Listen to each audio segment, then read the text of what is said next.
12 years में सिर्फ airport की संख्या ही नहीं बढ़ी है, हमारी उड़ान योजना के कारण आज गरीब परिवार के लोगों को भी जहाज में बैठने का अवसर मिल रहा है।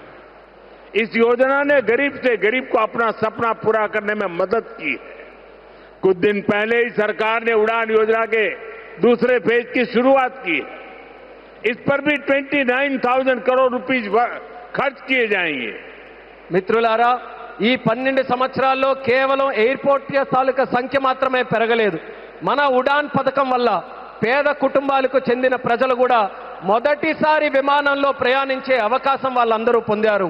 ఈ పథకం అత్యంత పేదవారికి తమ కలలు నిజం చేసుకునే అవకాశం కూడా కల్పించింది. కొద్ది రోజుల క్రితమే కేంద్ర ప్రభుత్వం ఉడాన్ పథకం తాలూకా ఫేజ్ 2ని కూడా ప్రారంభించింది. దీని ద్వారా దేశంలో 29,000 కోట్ల రూపాయలు ఖర్చు చేయబోతుందని తెలియజేస్తున్నాను. साथियों, एविएशन सेक्टर में देश ने एक और बड़ा माइलस्टोन हासिल किया है। कुछ ही दिन पहले काशी में जी स्पोक एयरपोर्ट मॉडल का शुभारंभ हुआ। आज वही मॉडल पंजाब के अमृतसर तक पहुंच गया है। इससे अमृतसर से 25 से ज्यादा इंटरनेशनल डेस्टिनेशन जुड़ जाएंगे। मैं इस उपलब्धि के लिए आंध्र की इस धरती से पंजाब के लोगों को भी बधाई देता हूं। साथियों, हमारे आंध्र प्रदेश के पास हमेशा से विकसित भारत का ग्रोथ इंजन बनने का सामर्थ्य रहा है। आंध्र प्रदेश के विकास के लिए हमारे प्रयास डबल इंजन की स्पीड से आगे बढ़े। इसके लिए मैंने आंध्र के लोगों से डबल इंजन सरकार का आशीर्वाद मांगा था और आज चंद्रबाबू नायडू जी के नेतृत्व में, पवन कल्याण जी के नेतृत्व में एनडीए की पूरी टीम आंध्र प्रदेश के लिए डबल स्पीड से काम कर रही है। మిత్రులారా, విమానయాన రంగంలో దేశంలో మరో పెద్ద మైలురాయిని మనం సాధించాం. కొద్ది రోజుల క్రితమే కాశీలో ప్రారంభమైన స్పోక్ ఎయిర్పోర్ట్ మోడల్ ఈ రోజు పంజాబ్లోని అమృత్సర్ వరకు కూడా విస్తరించింది. దీంతో అమృత్సర్లో 25కి పైగా అంతర్జాతీయ గమ్యాలకు నేరుగా కనెక్ట్ అవ్వడానికి అవకాశం కలిగింది. ఈ విజయానికి ఆంధ్రప్రదేశ్ నేల నుంచే పంజాబ్ ప్రజలకు కూడా నా హృదయపూర్వక అభినందనలు తెలియజేస్తున్నాను.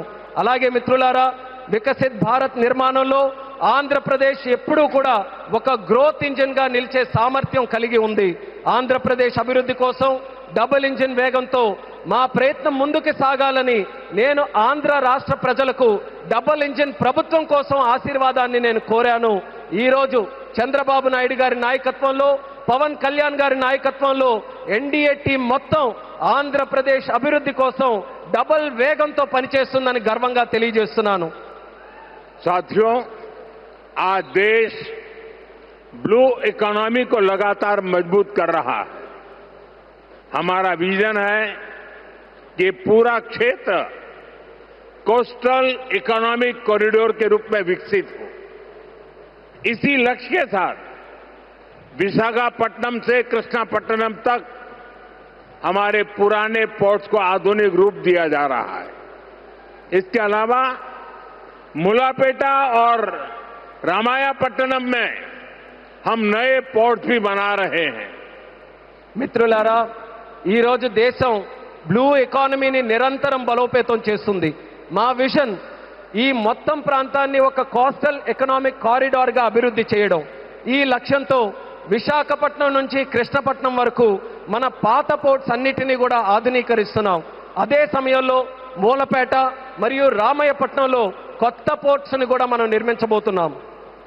साथियों, पोर्ट डेवलपमेंट के साथ साथ पूरे आंध्र में हाईवे और एक्सप्रेसवे का नेटवर्क तैयार हो रहा है। विशाखापट्टनम रायपुर एक्सप्रेसवे जैसे प्रोजेक्ट इस पूरे क्षेत्र को रफ्तार दे रहे हैं.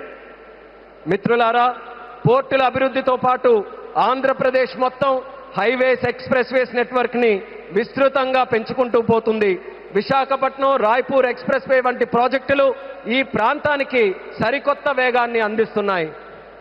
साथियों, ये पूरा रीजन देश के बड़े औद्योगिक केंद्रों से आसानी से जुड़े, इसके लिए आज आंध्र प्रदेश में करीब 1 लाख करोड़ रुपीस की रेलवे परियोजनाओं पर काम चल रहा है। राज्य के पूरे रेल नेटवर्क का इलेक्ट्रिफिकेशन हो चुका है। यहां 70 से ज्यादा रेलवे स्टेशनों को भी आधुनिक बनाया जा रहा है।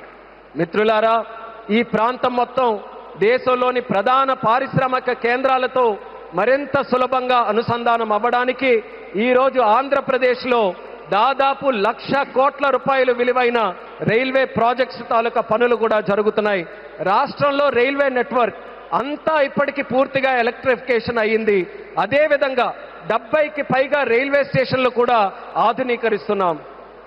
साथियों, आज इस क्षेत्र के विकास में पीएम गति शक्ति नेशनल मास्टर प्लान भी बड़ी भूमिका निभा रहा है। पीएम गति शक्ति के माध्यम से इस पूरे क्षेत्र में रेल, पोर्ट और एयरपोर्ट को एक साथ जोड़ा जा रहा है।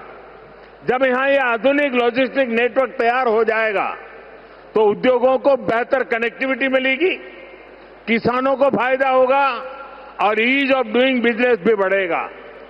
మిత్రులారా, ఈ ప్రాంత అభివృద్ధితో పీఎం గతి శక్తి నేషనల్ మాస్టర్ ప్లాన్ కూడా కీలక పాత్ర పోషిస్తుంది.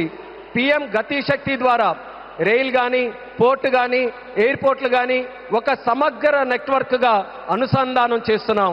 ఈ ఆధునిక లాజిస్టిక్స్ నెట్వర్క్ పూర్తయిన తర్వాత పరిశ్రమలకు మరింత మెరుగైన కనెక్టివిటీ లభిస్తుంది, రైతులకి ప్రయోజనం చేకూరుతుంది, అలాగే ఈజ్ ఆఫ్ డూయింగ్ బిజినెస్ కి కూడా మరింత పెరుగుతుంది. साथियों, आंध्र प्रदेश हमेशा भविष्य की सोच रखने वाला प्रदेश रहा है। सॉफ्टवेयर, आईटी और टेक सेक्टर में आंध्र के युवाओं ने पूरी दुनिया में अपना डंका बजाया है और इसलिए सरकार यहां के टैलेंट को आंध्र प्रदेश की डेवलपमेंट पावर से जोड़ना चाहती है. మిత్రులారా, ఆంధ్రప్రదేశ్ ఎప్పటి నుంచో భవిష్యత్తును దృష్టిలో పెట్టుకొని ముందుకు సాగే రాష్ట్రం. సాఫ్ట్వేర్ కానీ, ఐటీ కానీ, టెక్ రంగాల్లో కానీ ఆంధ్రప్రదేశ్ యువత ప్రపంచవ్యాప్తంగా తన ప్రతిభను చాటుకున్నారు. అందుకే ఇక్కడ యువత తాలూకా ప్రతిభను ఆంధ్రప్రదేశ్ తాలూకా అభివృద్ధి శక్తితో అనుసంధానం చేయాలని ప్రభుత్వం కోరుకుంటుంది. हमारे टैलेंटेड युवाओं की प्रतिभा का लाभ आंध्र प्रदेश और देश को ज्यादा से ज्यादा मिले, ये बहुत आवश्यक है. इसके लिए हमारा फोकस अब सेमीकंडक्टर जैसी फ्यूचरिस्टिक टेक इंडस्ट्री पर है. विशाखापट्टनम में नए सेमीकंडक्टर प्लांट का शिलान्यास इसी दिशा में एक बहुत बड़ा कदम है. మన ప్రతిభావంతులైన యువత సామర్థ్యం ఆంధ్రప్రదేశ్కే కాకుండా దేశానికి మరింత ఉపయోగపడాలి. అందుకే ఇప్పుడు మా దృష్టి సెమీకండక్టర్ వంటి ఫ్యూచరిస్టిక్ టెక్ ఇండస్ట్రీస్ పై ఉంది. విశాఖపట్నంలో కొత్త సెమీకండక్టర్ ప్లాంట్ తాలూకా శంకుస్థాపన ఆ దిశగా ఒక గొప్ప అడుగుగా నేను భావిస్తున్నాను.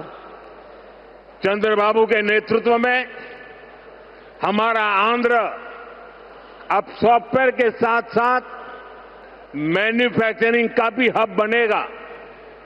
इससे आंध्र में फ्यूचरिस्टिक जॉब्स तैयार होगी, टेक इंडस्ट्रीज के लिए नया वातावरण तैयार होगा. చంద్రబాబు నాయుడు గారి నేతృత్వంలో ఇకపై మన ఆంధ్రప్రదేశ్ సాఫ్ట్వేర్ హబ్ మాత్రమే కాదు, మ్యానుఫ్యాక్చరింగ్ హబ్ గా కూడా ఎదగబోతుంది. దీంతో ఆంధ్రప్రదేశ్లో ఫ్యూచరిస్టిక్ జాబ్స్ సృష్టించబడతాయి. టెక్ ఇండస్ట్రీస్ కు అనుకూలమైన ఒక కొత్త ఈకో సిస్టమ్ కూడా ఇక్కడ ఏర్పడుతుంది. साथियों, वर्ल्ड इकोनॉमी में कहीं पर किसी भी ग्रोथ सेंटर का निर्माण सिर्फ एक फैक्ट्री से नहीं हो सकता. उसके लिए एक पूरे इकोसिस्टम की जरूरत होती है. आज आंध्र प्रदेश में हम ग्रोथ का वही इकोसिस्टम तैयार कर रहे हैं. चंद्रबाबू नायडू जी व्यक्तिगत स्तर पर दिन रात मेहनत करते हैं. इसी का परिणाम है आज दुनिया की कई बड़ी बड़ी कंपनियां यहां निवेश करने के लिए आना चाहती हैं.